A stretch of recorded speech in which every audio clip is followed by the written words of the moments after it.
pasensya na kayo dito sa bahay ko. Hindi porket vlogger, mayaman na agad. Sige, makupo kayo dyan. Dito ka nakatira? Ha? Yun. Oo, dito ako nakatira. Mahirap ang buhay. Mahirap talaga ang buhay pag wala kang kaya.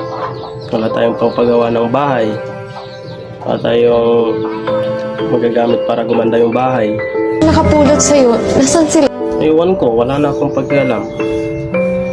Simula nung umalis sila. Basta ang alam ko, nakulot lang siguro ako sa sapa. Hindi ko lang alam, sa kanal siguro. So ayun, hanggang sa nabuhay na lang mag-isa. So sanay naman ako. Sanay lang ba? Nabuhay ka mag-isa? Medyo, pero okay lang. Labas-pasok naman ako sa presuhan, sa rehab, sa Boys Town. Boys Town? Well, Luba, hindi mo siguro na-experience, no? Rich kid ka kasi. Yun. Ilang taon ka na? Siguro mga 49.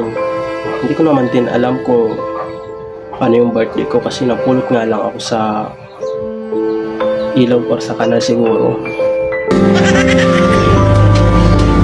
Kailan ang birthday mo? October. Bakit maki-birthday ka? Pero wala akong handa. Totally hindi ko naman talaga alam kung ano talaga yung totoong birthday ko. Basta wala talaga ako alam kung kailan ang birthday ko kasi napuyot na lang ako sa ilog or kanal. 1 year old pa lang ako dati. So hindi ko alam kung sino, anong taon ako pinanganak at kailan ako napulot.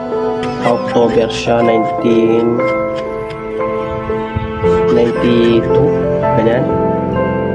Nalilito talaga ako.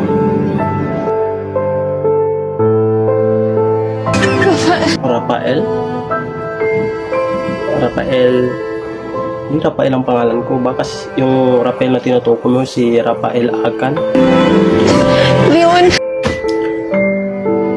Leon! Ikaw ang nawawala. Mahirap intindihin. Mahirap paniwalaan. Imposible rin talaga na ikaw yung maging ina ko. Tignan mo yung mukha to. Mukha tapos kanya yung mukha mo. Malayo. Ako ang iyong ina. Gusto kong iuwi na kita. Hindi rin pwede. Basta-basta lang pupunta ka dito tapos sasabihin ikaw yung nanay ko. Ikaw yung mama ko. Hindi ganun yung kadali. Tsaka imposible talaga na ikaw yung magiging ina ko. O siya, sige na muna kay maglilinis pa ako ng siyat. Yan totoo. Imposible naman kasi na sasabihin mong ikaw yung nanay ko. Tignan mo naman sa pagmumukha. O, tignan mo yung mukha ko tapos tignan mo yung mukha mo. Ang hirap pa intindihin. Dito na ako. Ang mama ko wala, matagal na wala. Ang nanay ko matagal na wala.